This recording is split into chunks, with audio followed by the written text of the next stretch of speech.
Right. The most important thing is you have pressure on the footrest. You must always be standing up off the footrest. The footrest is there as the floor, and if you were to jump off the floor, it's that same feeling. You're trying to stand up off the footrest. That's message one. To counteract that, you're pushing down with the shoulders. So up off the footrest, down with the shoulders, keep your chest high. Always you're trying to generate downward force on the paddle, not backward force. As soon as you have backward force, the weight comes off the paddle and everything will come up. We need to generate downward force. We're standing up with our legs, down with the shoulders and pushing down with the hands. Then take out with the back of the arm, not the front of the arm. You see, like, as you say, come out with the wrist like that. I always say bring the knuckles. Yeah, take out with the back of the hand. Yeah. Canoeing is really hard to do, right? It's very, very difficult because there's absolutely no restriction on where you can be in space. You've only got one fixed point in a canoe, which is the footrest. Okay? Everything else can move. In canoeing, we don't have the luxury of the second fixed point. And that is the magic of canoeing. You have to create your own second fixed point. Okay? Without that, you're only a windmill. Where's our second fixed point going to be? Bottom hand. In the water. It's the top hand. It's the top hand. If this top hand isn't fixed in space, then we've got nothing we can do. Okay? So, if I start with basic footrest. So we've got fixed footrest. Now what I want you to watch is my top arm.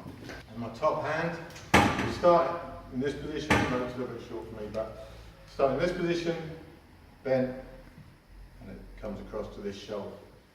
So we go all the way through the pull. Tell me what that top hand does.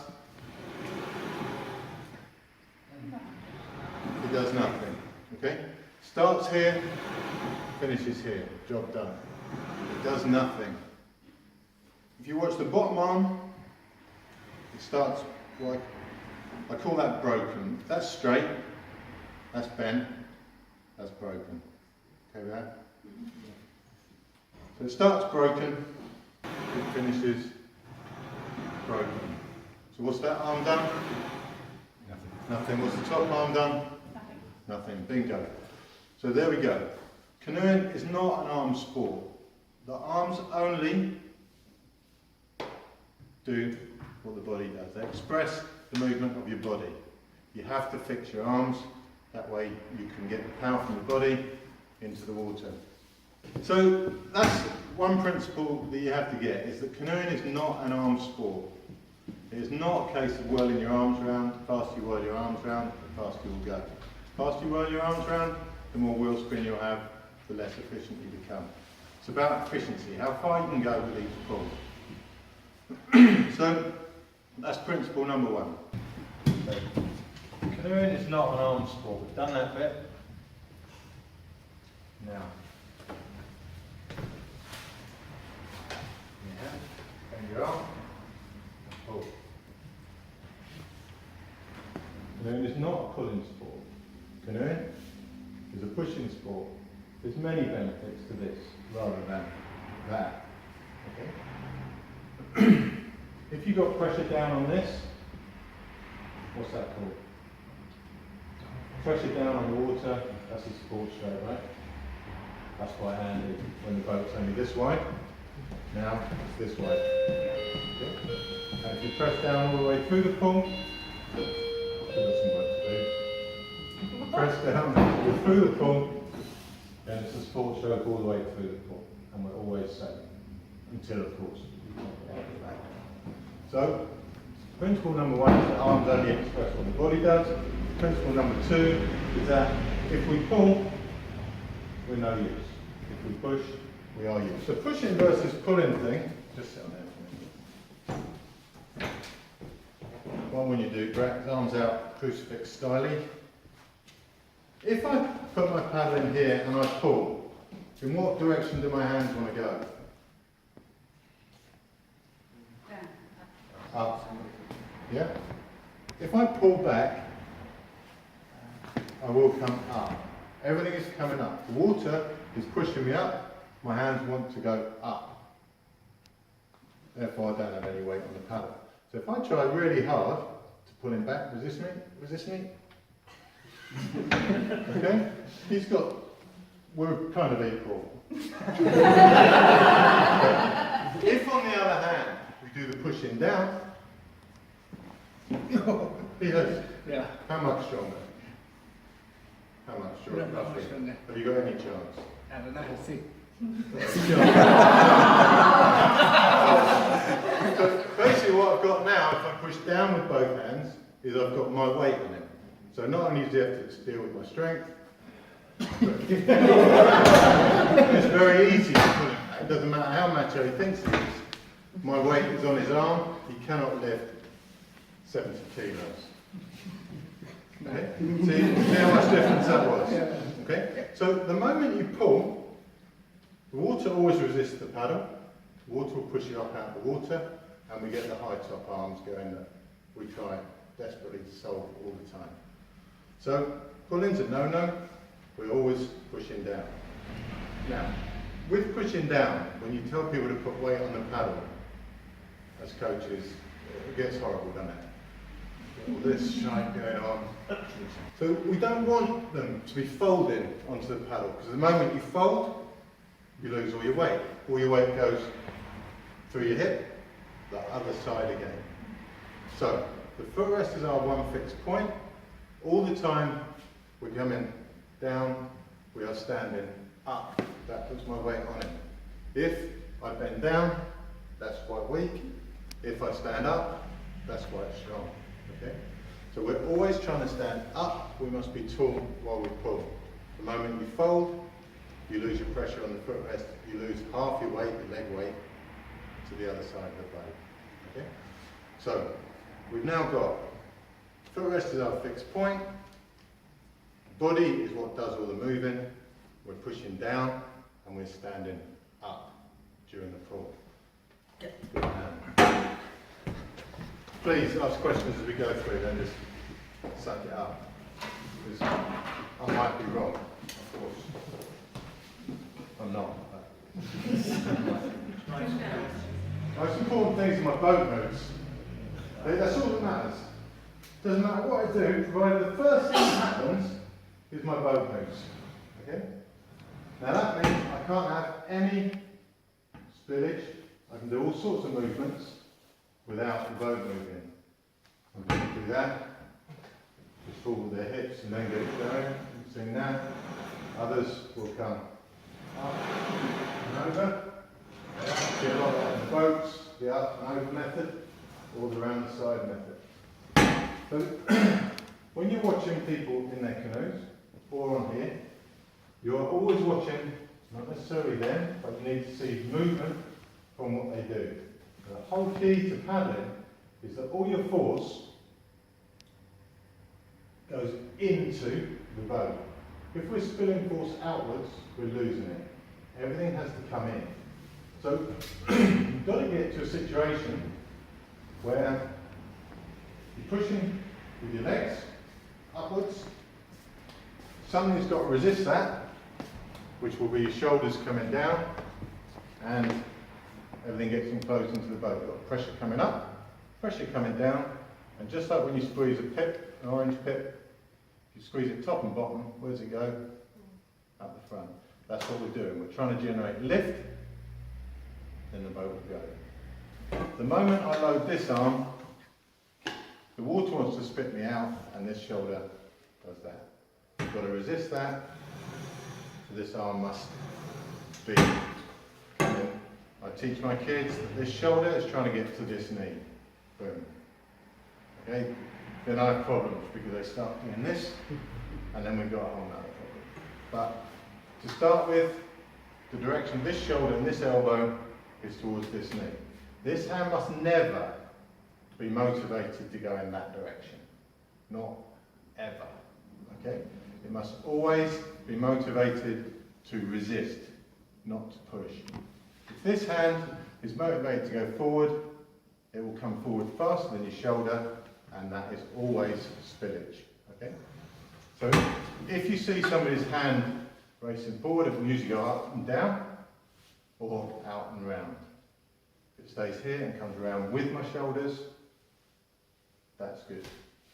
So when I'm teaching the kids I teach, the top arm extends from here to this shoulder and finishes here. This is the top arm. The bottom arm is from here to here. Both arms meet here. Top arm is fixed, which means it's fixed all the way to here and comes round as a unit.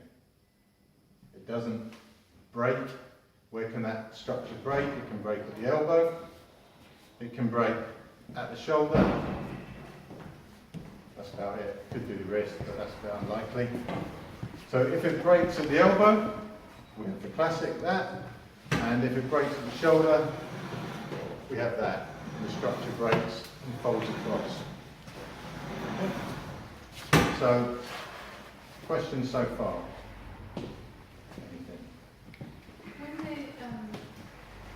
When you're saying that the hand never travels forward, is it right that you go through in that sort of braced position following your chest around, Yeah. and then is there a last reach at the very front? When does the last reach happen, do you think? Said that just before. We've done this. On When you say the power extraction. Airtime. Okay, got it. That's when it comes out. So the whole water time is fixed. Airtime is when it travels out to the front. I see. There's a reason why you spend time in the air, other than getting the reach, and why you don't want your kids to rush things. Because the boat doesn't travel at a uniform speed. It's at its slowest when the paddle goes in the water, and it's at its fastest, ideally, when the paddle comes out the water. Actually, it doesn't work like that in bad paddlers, but that's how we're going to do it now. If the boat is travelling at its fastest, so its speed is like this, yeah? Fast and slow. If the boat is travelling at its fastest here, what's the last thing you want to do? Slow it down. Put the paddle in and make it go its slowest. We have to wait. And you have to wait. Yeah, you're not sitting there.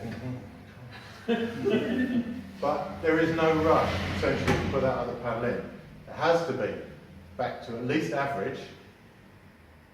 When is the only time you rush it to go in? When you're increasing speed. So first 10 strokes, acceleration only. Once you're up to speed, there's no rush anymore. You just have to keep tapping along. So that's it. That's essentially it. We're going now.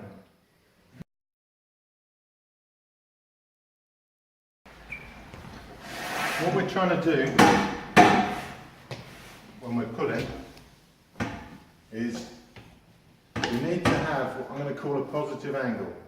This hand is further back than this hand. This is when you can generate power, okay, and lift. All the time I'm doing that, the boat is getting lighter and lighter.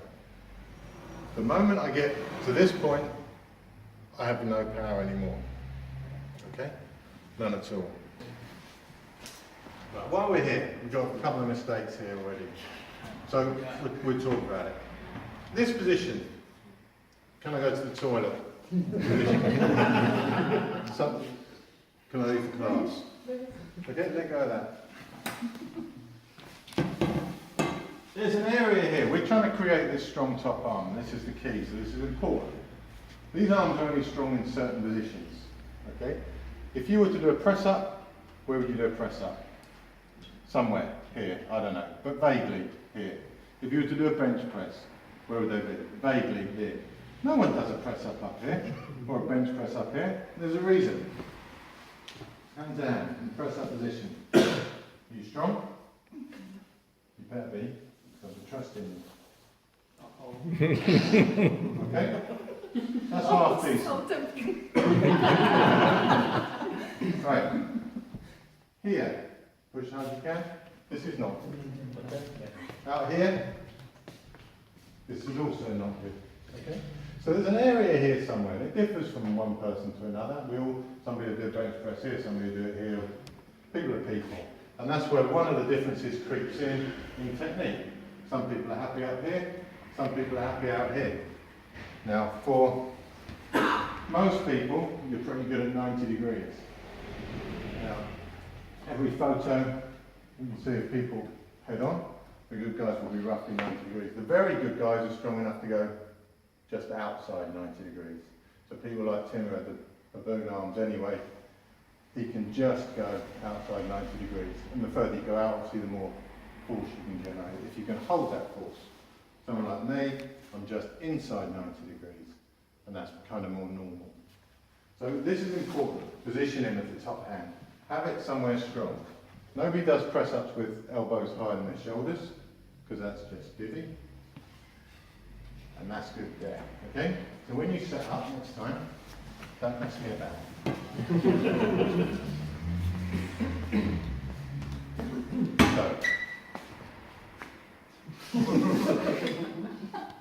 Okay, in this position, just pull up the slide, see what you've got. Okay, not bad.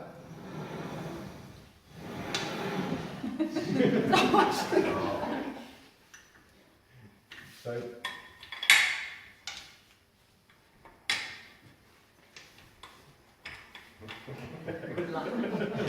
all of them. That's all of them. Okay, in this position, don't put hands up. Nice and strong. Okay. When you watch her, she's getting frustrated. Just be calm. Go. Just stop a minute. She's desperate to finish the stroke, to get the stroke done. So what does she do? She starts pushing that top hand out.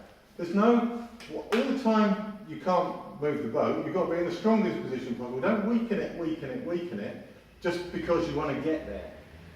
You have to wait until you get there. So you have to keep this strong position.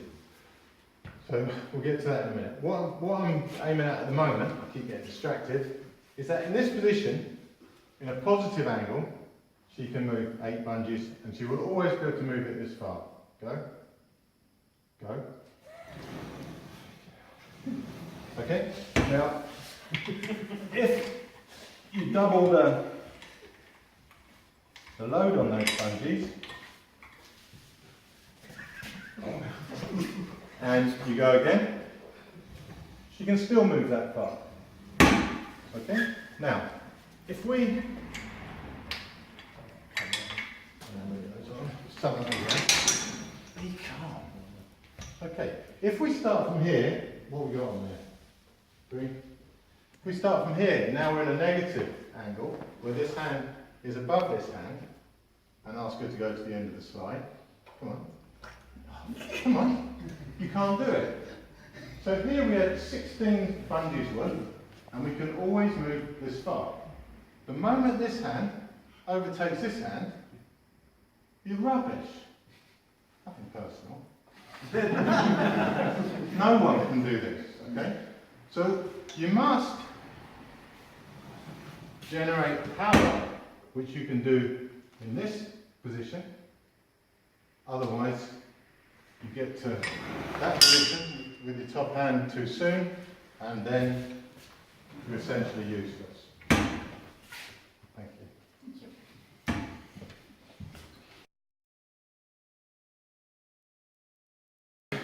Canoeing, kayaking, whatever you want to call it, just like pretty much any other sport, is about sequencing. It's not about what it looks like from the side. We all watch kayaking from the side. It's a crap place to watch kayaking from. It's about sequencing. So if you were to do a throw, if I'm going to throw something through that door, set me up. What's the first thing I do? Look at it, just jump on. Turn sideways. I'm going to go sideways. I'm going to throw through there. Then what? Then I'll load my back leg. Because where's the power going to come from the throw? Transfer from there. The power is coming from the leg. I set my arm up in this position. Does that look familiar at all? Okay. All sports are the same. We set up in this position, we've got the legs bent like that, we've got the arm bent like that, and what happens? I start with my leg. What's my arm done? Nothing. Then my hip joins in. What's my arm done? Then my waist joins in. Then my elbow, and then my wrist, and my fingers. So I start with power, which is slow. Okay? I'm going to put slowly, don't I? If I let go of this, having done the power bit, it's none too impressive. Equally, you're up. Have we got a little fluffy ball or something? Or just a bit of paper? Well, doing a bit of paper. What was that? No. Yeah, go for it. Okay, it's a bit unfair, and I might pick the wrong person, but there are two types of throws. There are boys' throws, and there are other throws. Do you want me to do a girl's throw? I'd like to just see you throw it. Like, do you want me to try properly, or do you want me to just Do whatever you want. Throw it properly like a girl. There you go. Not too bad. It's alright, it's alright. But you're not going to generate much power once this is off the floor. This must stay on the floor throughout. Foot must stay on the footrest throughout. So, it's very different. That essentially, you've lost the power halfway through and you just use the speed. Okay? Speed without power is rubbish. That's the negative angle on there. So for throwing, power, power, speed. Okay? In that order. This is exactly the same. You can sit down. So here we generate power. Power, power. Now we've got the boat moving. There's probably zero resistance at this stage to the boat moving. Resistance on here still. We generate the power, and then we generate the speed. We can only use the fast muscles or the small muscles for the speed bit. If we use the speed at the front, it's done. If you do a deadlift, exactly the same. Golf swing, exactly the same. Deadlift, if you try to do this bit first, before you do this bit, it won't go very far. You have to get the thing moving and use the biggest muscles, the smaller ones, the smaller ones, the smaller ones, the smallest ones. Okay, because the smaller the muscle, the faster it will move. So it's all about sequencing. You cannot break the sequence, nor can you override the sequence and use your fast ones first just because you're in a hurry. You have to be patient.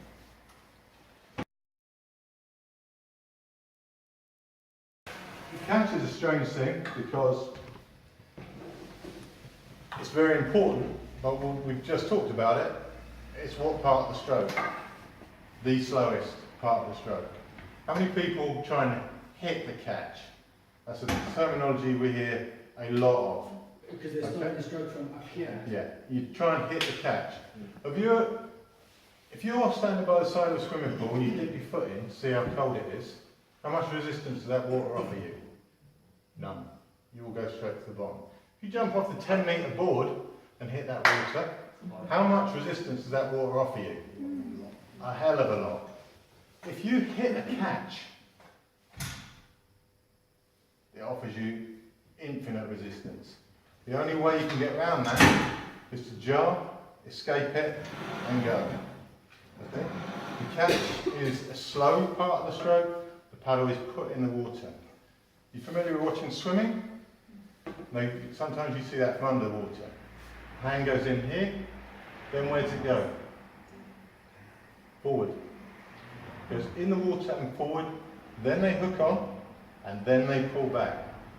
The actual placing of the paddle, or hand, in the water is in the wrong direction for movement. Okay? But unless you hold on to water, if you hit it, you will always end up with that vacuum behind the paddle. And until that vacuum is filled and the paddle is wedged in the water, you have no power. Because power relies on, if you're pushing on this side, there's no resistance to the other side, nothing. You haven't got prayer. So you have to have the paddle enclosed and embedded in the water before you pull on it. So you can use whatever language you like to get that across to your athletes. Terminology I use, because I want to use something slower than a hand. If you start talking about placing your hands, they're the things that move very fast. So I want my kids to put the paddle in with their top shoulder. So they're here, and the paddle is put in the water, boom, with the top shoulder. It's this that puts the paddle in. Okay? If you start putting in with your hand, you'll come back. Okay? We're starting there still. What you've got to do is hit that water so hard that you go to the end of the thing. Go. And it just bounces off. You see his body, this hand will want to go up. His whole body jars. Only when it's all stabilised does he then move to the end of the slide. One more go. Okay. It's massively destabilising because everything gets juddered. You have to wait until the vacuum behind the paddle fills and then you can go. So we never hit the catch. We place, we place, we place. It's like a nice crawling, like creeping cat type movement. It's a nice steady. Right, you're fine. Thank you, mate. Yes, you're almost waiting for the blade to be put in before you start. Yeah. A good catch, you don't know when it happened, you just know that it has. Okay? So when you see people on the paddling machine, if that string is going ga-dang, ga-dang, ga-dang, ga-dang, every time they pull, and you can hear it, this isn't a good catch. It must be type noise. We'll do that a bit later. And the catch. Just see how good my imitation was. Positive angles are just as The catch has to be a positive. So Ivan, what are you thinking about the weight transfer, like this concept, like how it actually you're gonna transfer the the weight From from the catch? So you say like you don't want From this catch, okay? This shot, I'm pushing on this leg. This is my main producer of force, okay? That will push me over this way. That's not how I want to be, because I've got no weight on the paddle. So I must counter this force with this force. From this shoulder, and this way. And I must stand up off my left leg. My motivation is to get out of the boat. So just like if I had a chair either side and I want to get off this seat, I would push down to go up. That's what we're trying to do. I'm trying to generate downward force so that it lifts me up. Because if I'm lifted up off this seat, if I can't do it, nobody can, but if I could push down hard enough to get me off this seat, how much of my weight is then on this paddle? Absolutely all of it, okay? You can't get all of it, but we talk about getting all of it. So the more I can push down with my shoulders, the more weight I've got on this paddle. So that's how I get my weight onto that paddle. If this paddle snaps now, I'm going in this side. If that paddle snaps now, I'm going in that side. Okay? So we've done our pull. Boom. The pull, where we can actually generate power, is over. But we generated some movement now.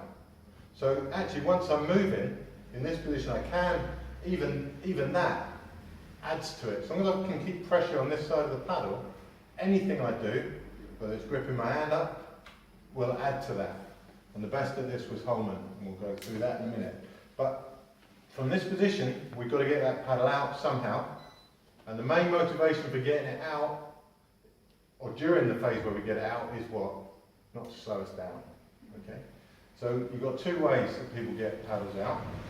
They either come inwards and do this whole thing, or they go outwards.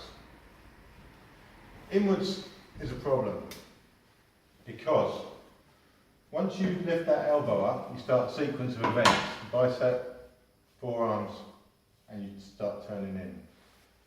So if you sit there like that, well, you can if you want. Just sit there like that for me. We're doing direct instructions now. Come on, sit here like that. If you turn your elbows up and your wrists in, what happens to your shoulder blades? They come off your spine, off your rib cage, right? The only thing that holds your arm to your body is that shoulder blade. Okay, so now you've got a little pipe cleaner on its own, in space, flapping about. It's no use to you. You can't generate any force with that at all. It's not actually attached anymore. If you sit there like that, drop your elbows, turn your wrists out, turn your hands back, now where are your shoulder blades? Fixed, they're compressed onto your rib cage. If you come out that way, that hand still expresses what your body's doing. It still doesn't have an opinion of its own, and that's much better. The other reason why you don't want to come inwards is because once you've got to here, you're stuck. You can only come upwards. And if you're coming upwards and the boat is going forwards, the paddle is actually stationary compared to relative to the boat, and all the time you're bringing it out, it's slowing you down. If you come out to the side, it doesn't matter how late you take it out, you can still be moving it backwards. Doesn't matter how late you take it out, but what I'm saying is, even if you take it out too late, provided you've gone out that way, it will still be moving and it will come up anyway. The other benefit, of course, if you lift elbow first, you have to lift all of the arm. If you lift elbow last, you only lift half an arm. And over a couple of hours, or 20 hours, that adds up. Okay? So you're just relaxing. If you lift your elbow first, you get tension here. If you lift your elbow last, you have no tension here. It's all relaxation. So it's important to tell my kids to take the paddle out with the back of the arm, not the front of the arm. That's an instruction I give them. Now, what will counter that is if you look at your Holman's, when he's in this position, which I'm telling you to be in, his next position is that. Okay? Because he's keeping this face of the paddle, this is sort of the icing on the cake that most people, including myself, can't do. They can actually keep the face, if you roll out that way, you lose the drive face, he will keep the face still in a drive direction, and he can still add the last bit of speed to his stroke with this. Does that not scoop water out on the exit? It will still come out to the side. So you've got the closed edge and the open edge. It will still come out to the side and the water will just pour off. If you do this, yes, you can't. The paddle is level, not coming out at an angle, so yes, you will in here. So not only you braking, you lift in a load of water, and also as that shoulder comes up, we're losing our balance as well. But I think your arm has a natural path. It's only dropping. The only reason it comes back to you is because it's attached at the top and not at the bottom. So it comes back in its natural arc. Once you've got to the bottom of that natural arc, or somehow the bottom isn't at the bottom, it's there. It drops to there, and then you take it out. It comes too far. Go on. Okay. So the wheels come to about here. That's what we're going to watch. So what are our faults to start with? You tell me. Top hand was doing, Just shooting straight was forward. wanting to go up. Go again. And the bottom arm probably bends too early. Okay. So we'll start with, do one more. Okay, there's some good bits here. Her leg is pretty good, and she doesn't fold onto the paddle, so she's standing off the paddle. So we'll find someone else who's rubbish at that bit later and go through that later, but that's good. So with those pieces in place, there's nothing to stop her getting that wheel to the end of the slide. Okay? So we're going to go through one bit at a time. The motivation for the bottom hand is not to pull back, it's to get to the floor. Okay? So top hand, do what you like with for now, and your only motivation now is with the leg and to get this bottom hand to the floor. Go. So we've gained a little bit. Okay? Now, remember, nobody does press ups like this. This is all like this. Okay? So we're going to be in this position now. Okay? We're going to try and keep that hand that far away from your shoulder. Okay? This isn't going to make much difference, I don't think, unless she's super learner. This hand's going to the floor. Okay. just moving our hand out. Now, this shoulder and this elbow are trying to come to this knee. Okay? That's what you're thinking of this time. If you can keep the downward force, that's fine, but mostly we're concentrating on that elbow, your right elbow is trying to come across to your left knee. Okay. One thing we saw there that we haven't talked about, watch your head on the next go. You got a lot further up the slide there because she looked more forward that time. If you don't look where you're going, you won't go where you're going. You have to look where you're going. Then all the muscles know what to do. You start looking, we all ride a bike, right? How do you go around a corner on a bike? Looking where you're going to go. No one actually knows, it goes by magic. Okay? It goes by magic, and it goes by magic because you look where you want to go. You never have to steer a bicycle. It just goes around the corner by magic. Your muscles will put your vehicle where you look. So if you're on a crowded start line, who hates a crowded start line?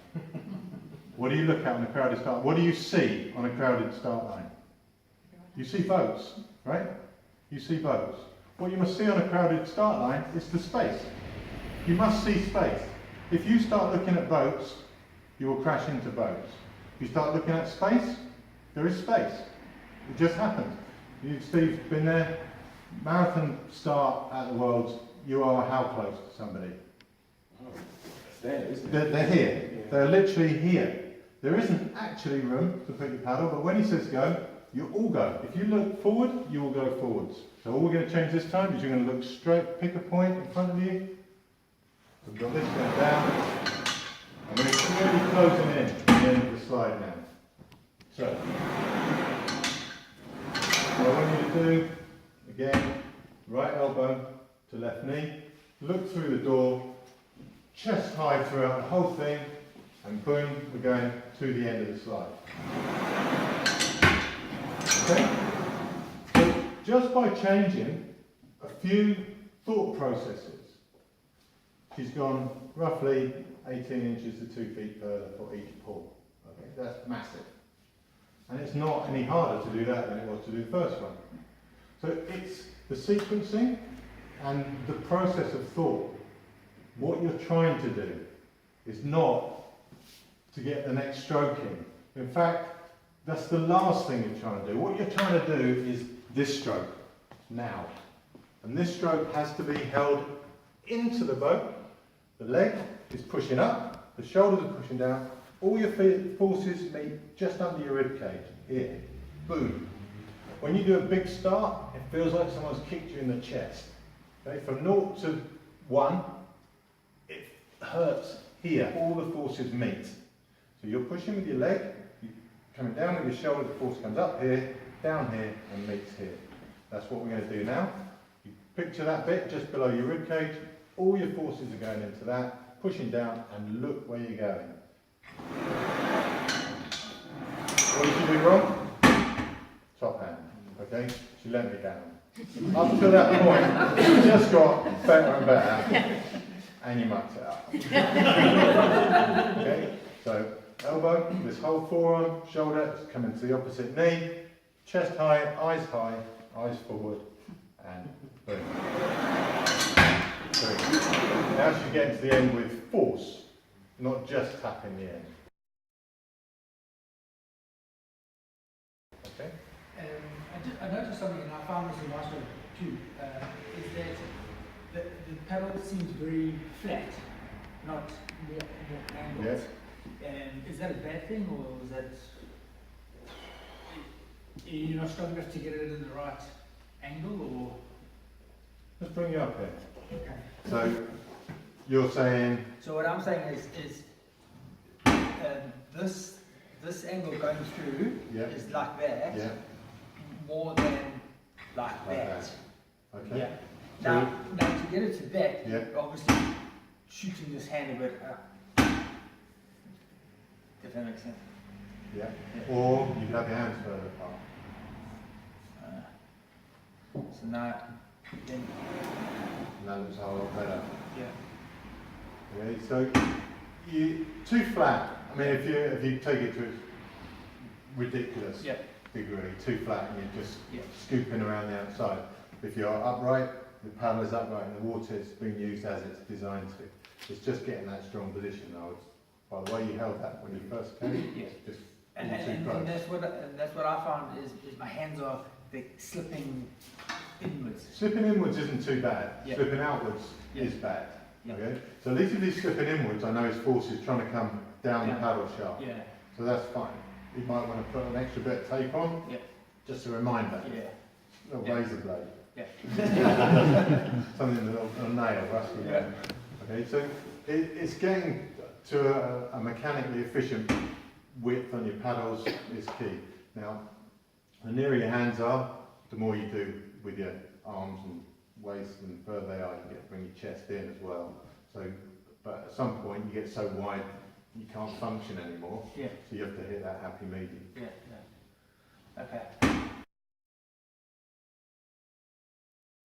Can I ask you something? Of course. Like, if you see the posture of Brett right now, he's folding like he disengages his abdominals at the moment, and I can see it in quite a few fast spanners as well. Some of them will keep, and Yeah. I know that I'm collapsing as well. Yeah. I'm trying to keep it high, but like, is it? The problem Brett has is he's a bloke Flexibility. and he's got tight hamstrings. Yeah. He can't sit up. He can't sit upright. I have the same problem. Yeah. So to be upright for him is totally unnatural, uncomfortable. If you do slump, you lose a bit of rotation. But actually, we don't rotate an awful lot, even the good paddlers. The rotation comes from bum movement rather than from spinal movement. There is some spinal movement, obviously, but it's not a huge amount.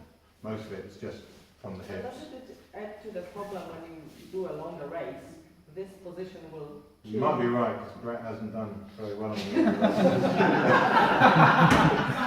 more of a short race person, I think. Yeah. So yeah, she might be onto something, Brett. Ideally, so mechanically, you would be what they call neutral. So you wouldn't be rounded out like he is. That gives you full rotation. But everyone has their natural posture. I would suggest that he stretches his hamstrings a bit, because otherwise he'll end up with a back problem like I have, because I have the same problem. The problems we see. This. Lots of people paddle like this.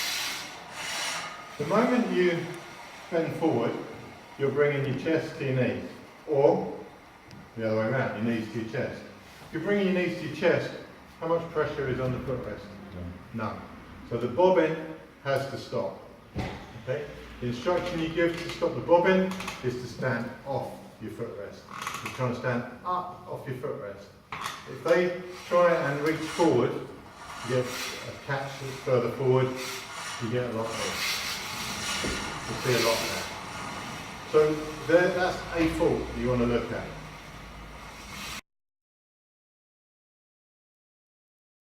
As I let him go, that shape's staying. No, he's gone on. Come back to the start. This is your shape, and he's going to do that. Nothing will change. Grab your shape, tall, shoulders down, standing up through your leg, and as I let him go, perfect. Boom. Now he's finished that's the power done. If I ask him to move from there, he won't get any force through that at all. From that point on now, we're taking out.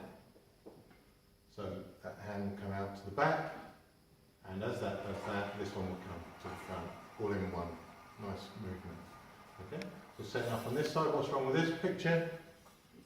Elbow's higher than his shoulder, we've got a lot of tension, we'll have a lot of injuries. Drop your elbow, nice. That's a nice shape now. Leg, stand up through, both shoulders are pushing down to meet in the middle, perfect. I'd like his top hand a little bit further away from his shoulder, but I'm happy with this, it's okay. Hold that shape, generate force through your leg, and he unwinds, he unwinds, he unwinds, he unwinds, he unwinds, perfect. Power's over, I can feel because all of a sudden he can't move the wheel. if I let go of the wheel, the wheel would speed up and up and up, and the loading would get less and less and less through the stroke. From there, take out and come up. Beautiful. And set up again the other side. Okay? And that's quite nice. So his problem was that he wants to get weight on the paddle by bobbing forward, and he wants to release the force by bending over. Top hand's not actually too bad. Okay? That's what you've got to work on. Cool. Just paddle along for me.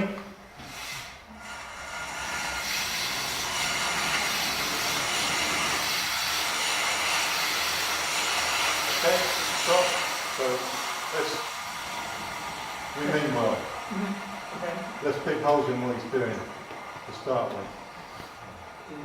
He's doing the bobbing, it's the first thing.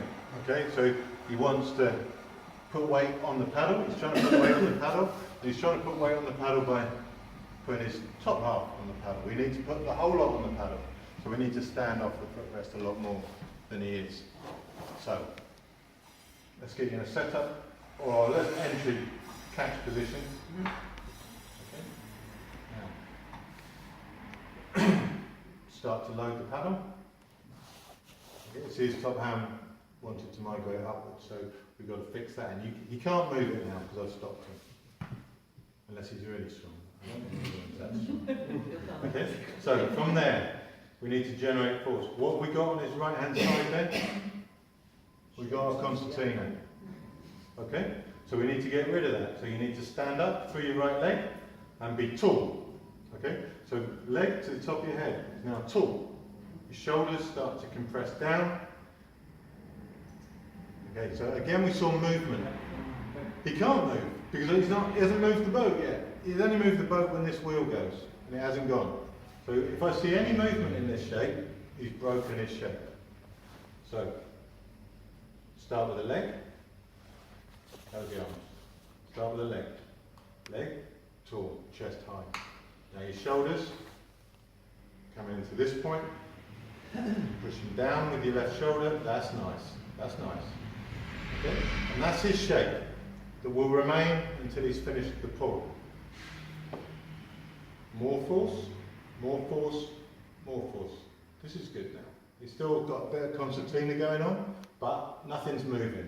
Okay, you can relax. That's quite hard. That's quite hard. So, if in this position I ask him to pull and his top hand wanders up, I know he's a person who wants to spill upwards. Sometimes it goes out, and sometimes they'll fold. All to get some movement, because the brain wants something to happen.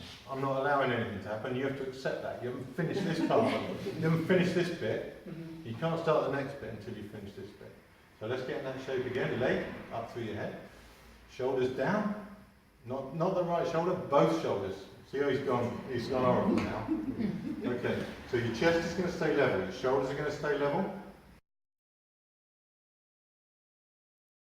You fold. You'll see like a concertina here, either a fat or just t-shirt, depends who you're looking at.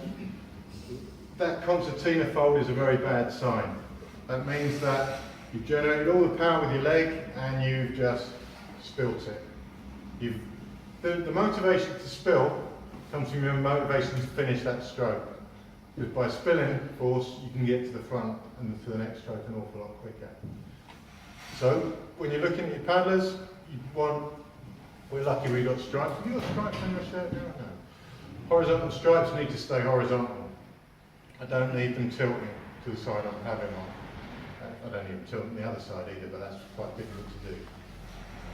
So you don't want the bobbing and you don't want the dipping. They're both spilling type mechanisms. You don't want the hand going up.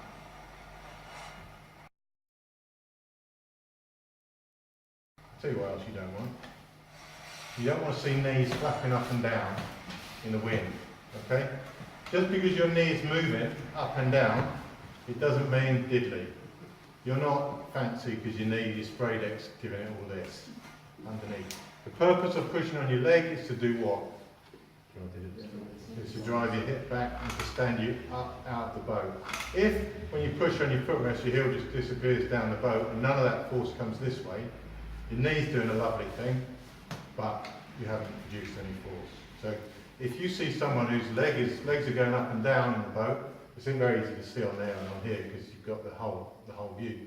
But if the force they're applying isn't making the boat move, then you have to look for where all these spillage points are. Okay, that's one of the first ones. Because everything looks right to you, all the movement patterns look right, but there's no power being generated. The boat doesn't lift out of the water. So when you're watching the boats go through the water, this person's boat will be doing what? During the pulling phase. We'll be going down into the water during the pulling phase. At the end of the pulling phase, the boat is at its lowest point in the water. It's gone, and then they're in the air, and the boat will come up. So the boat will go up and it will go down, but it will go down when they're pulling and up in the rest. A good paddler, the boat will come up during the pull and down during the rest. So when you're watching your paddlers paddle, you look at them from the side, the boat must surge when they're paddling. It mustn't bob up after they've paddled. That's another sign that they're not generating lift or force. They're only paddling.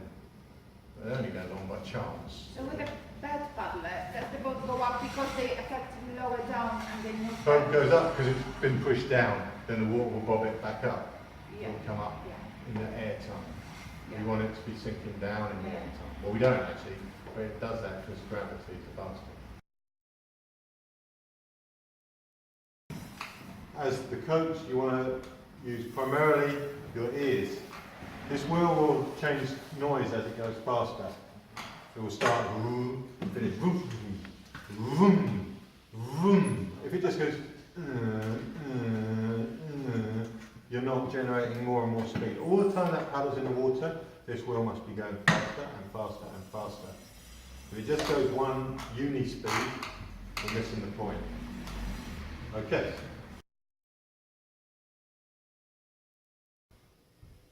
Well, maybe it's only where I'm. Kind of looks okay-ish. I'm no expert on where you should sit, to be fair.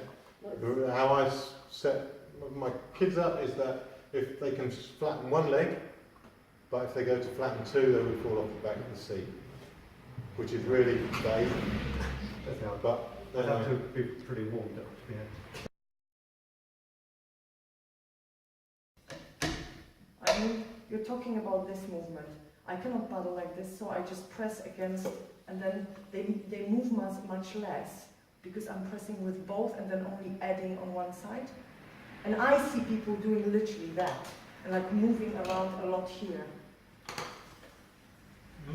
okay, do that again for me. Do the loads of moving around with the bum bend, you see. And you see the concertina happen a lot with those people. Yes. When you see the people who do that huge movement, especially on that machine, that hip will come up and join their rib cage. Okay, when we're pulling, we need this gap to stay the same between the pelvis and the rib cage. If that gap closes, which a lot of those big hip movement people do, it all looks fancy, but it adds up to diddly. Yeah, so I just press like this, and then there is a little bit on the feet, but there is no movement here, and then I always get told that I don't drive. Okay. I want all your pressure, I want pressure on your right leg, and that right leg is trying to make the top of your head go nearer the ceiling. You got that? As a concept, you're okay with that? Now I want your shoulders to be pushing down so that they're meeting the power of the leg coming up. This hand I want now. That's better. Okay, right. Push harder and harder on that right leg. Tell me now how much pressure is on that left foot. Nothing. Nothing. You can't do both at once. If you're pulling on one side, you can't do it. So what you're doing is you're generating a load of force with the legs, but you're not matching it with any force stopping it. So I can generate huge force with one leg. If there's not a wall in the way, what have I done? Nothing. I'm not generating any. I can't generate force for this because there's nothing. All I can do is movement with it. If there's something in the way, I can generate a lot more force with this because that's resisting and I don't go anywhere. So if I try and push like that, my legs only have to do so much. If there's a car there and I'm pushing that, I will generate a lot more force with the legs. If the car's got its handbrake on, I will generate even more force with my legs. It won't result in anything, but the forces increase the heavier the load I have to push. So if you're using your legs and nothing's happening, it's because there's no opposing force. And the opposing force comes from the shoulders. So you're trying to stand up from the footrest and you hold that force down with your shoulders. Okay. So first leg, get that pressure going. Now both shoulders are pushing down. Beautiful. You can see where the spillage is going to come. It's coming from that left arm moving outwards. Okay. So your motivation, remember this left arm. So where's she braking? If we go right back to square one and the arm goes all the way from here to here, she's braking at this joint. Okay. So you've got to hold that joint in. All the forces are trying to push it out. You've got to hold it in. All the force must come inwards. It's like you're covering this ball. All the force must be coming in to squash that ball into the mid section. Okay? So start with the basics and stand up. Be tall, chest high, looking forward. Now shoulders down. Now apply force. Huge force, huge force, huge force. Still want to do it, but the idea is in your head now because I can see you doing it differently. Okay, so this side. Set up, chest up. If you're looking down at the paddle, you won't go down to the paddle. Okay, so that's why we need to be looking up and we need chest high. Down into the water, shoulders down, right shoulder to left knee. There we go, there we go. That's good, okay? That is much better, this side, okay? So the instruction that kind of clicked at her was the right shoulder to left knee. So you run through your instructions, one of them might work. Generally they don't, but one might. So try it in loads of different ways. Let's go this side, see if we can do it this side. So your motivation is to, we've got the standing up, that's a given. That left shoulder to right knee. That's what your shoulders are trying to do. Okay, set up and go. That's pretty good. It's better. Okay, it's not perfect, but it's better. Okay, and that's where your force comes. You can generate huge force, the same as we did on this when we had 8 bungees and pre-stretched them. We can always generate that massive, massive force. It doesn't matter who you are, how strong you are, that force can be generated. That's why when you're on the start line against some circus midget of a 9-year-old, the bloke says go, and boom, they're gone.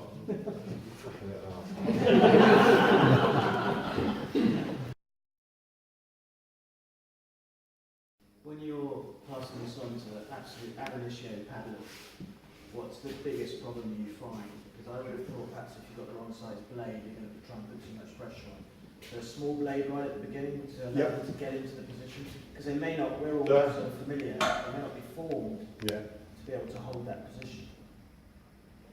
One of the biggest problems, you see, when somebody fails to get a nice catch, they come to me and they ask for a bigger paddle, because that's what the coach wants. The reason they haven't got a good catch is because when this paddle goes in, they're not strong enough, or they're not pushing in the right direction to hold the force on. So this hand disappears. When they come and buy a bigger paddle, the problem gets worse. They're trying to get a grip of the water, which they weren't doing before, but they're going the wrong way. So if your athlete can't do the right shape, you have to decrease the loading until they can. And then gradually you either resist this more, you put more bungees on that, and at some point their structure will break. And at that point, breaking the structure, you must back off that and build them through it again.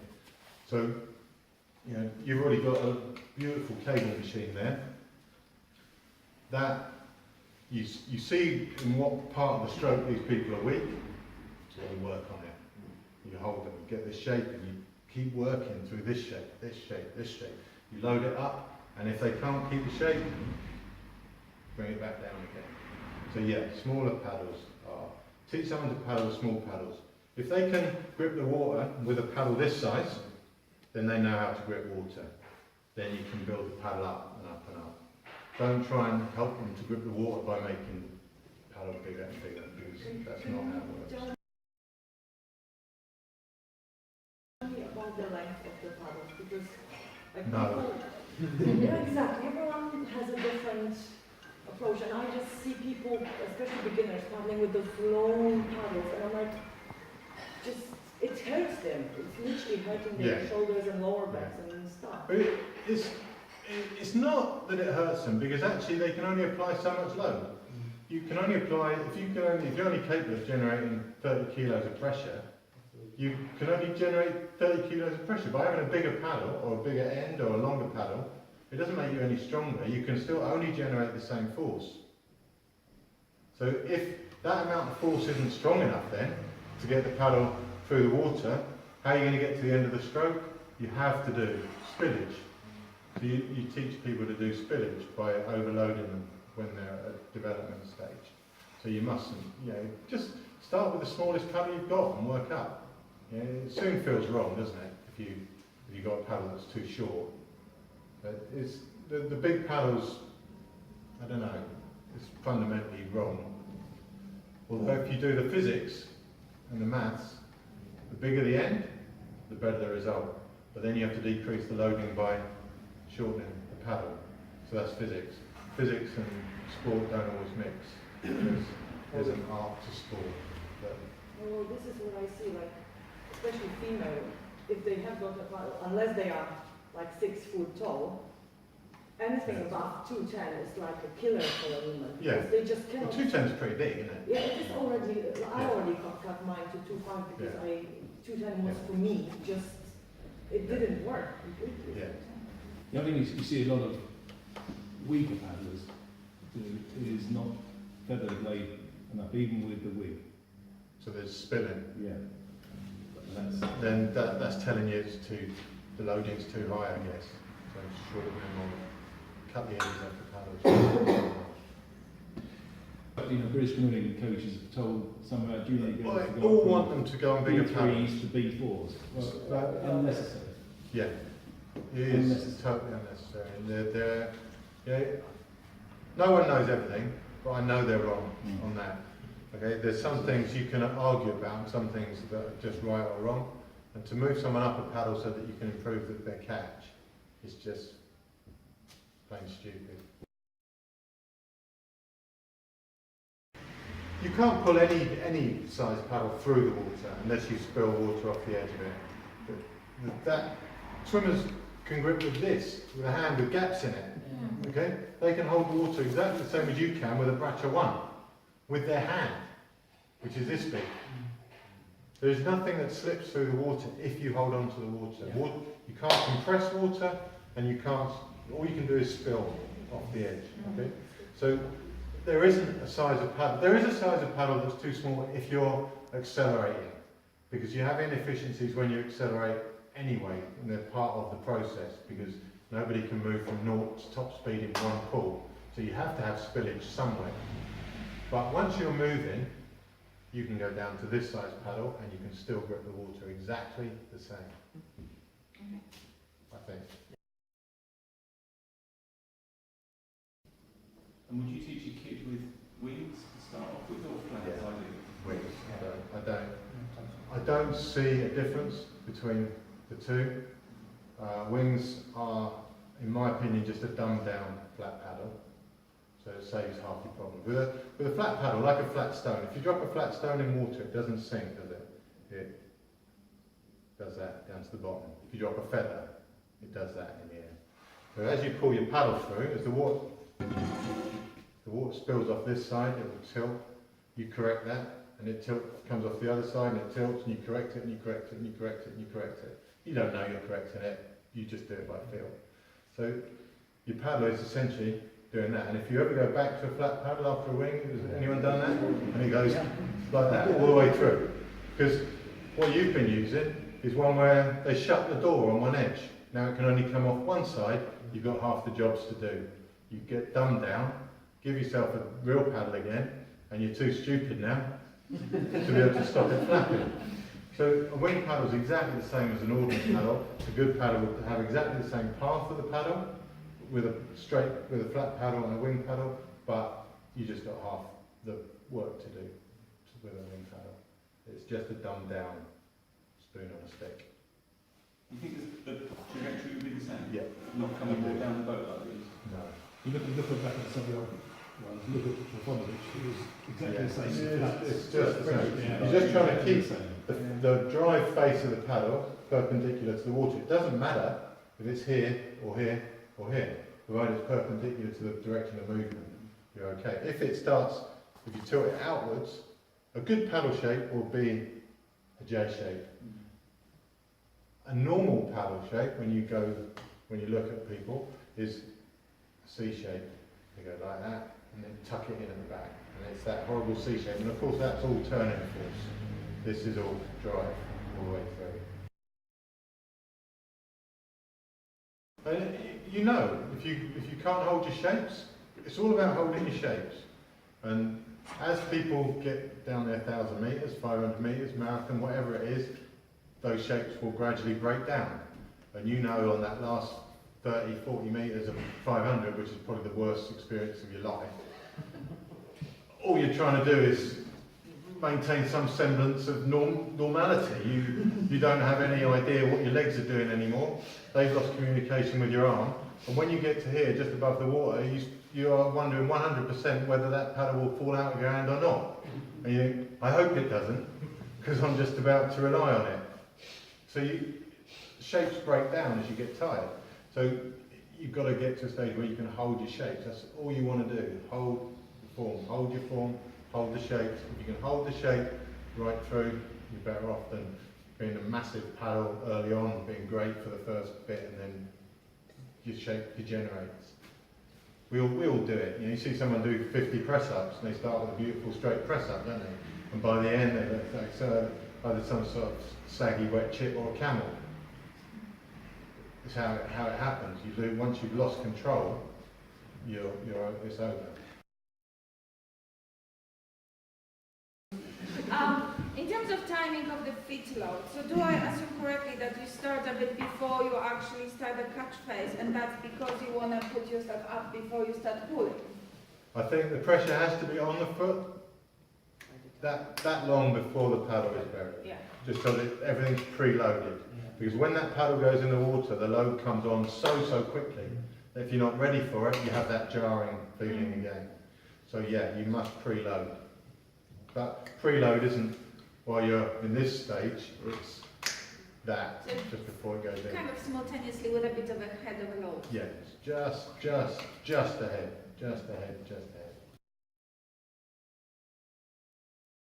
And do you teach to pull back as well, or do you just teach only to load on the... I don't teach to pull back, and I would rather teach without a pull bar until you've got the basics. Because the moment you start teaching to pull back, it's hip flexors, and you start the whole folding thing.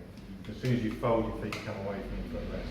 I know it's on the other side, but I think once you set up that pattern, so I would rather, with my kids, teach them with no pull bar. Once you're good, you can do that, that's fine, add it in, but not early days. There's also some people will come in and they'll manage to, their body won't really come out to the side. Yes. So you've got Ian Wynne will come in and everything comes down and that core drops right down and his body just rotates in a really pure axis. Someone else will come around and really swing.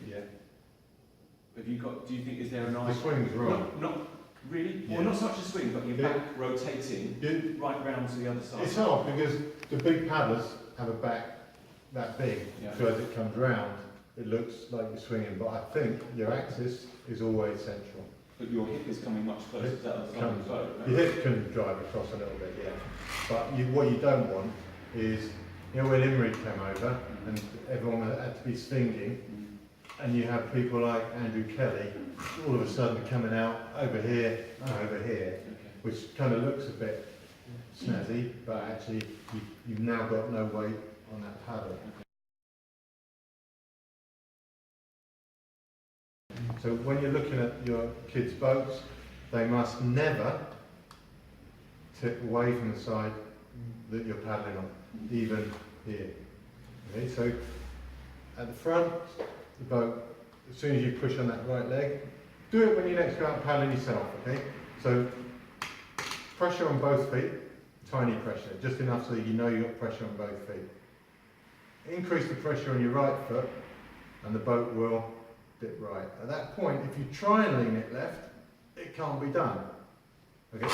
So anytime you see anyone with their boat dip into the side that they're not paddling on, you know there is zero pressure on their foot. Okay? So that's an easy, simple thing to watch out for, is boat movement. It stays flat or it dips to the side you're pulling on.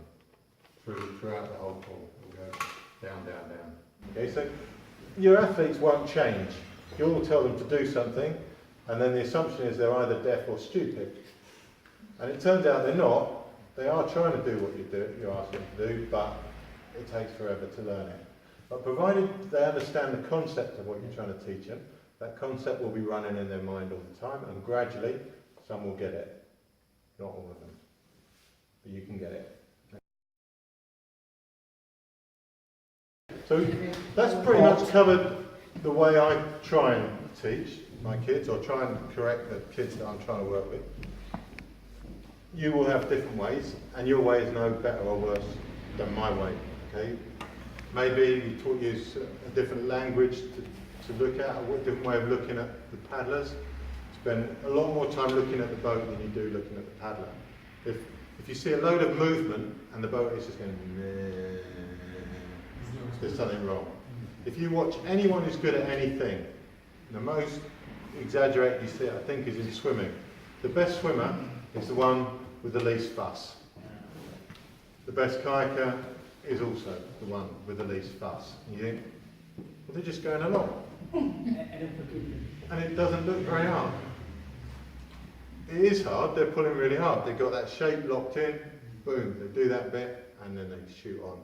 And they move a lot further than the bad paddler does, not while the paddle's in the water, but while the paddle's in the air, because they come out, they're at top speed, off they go.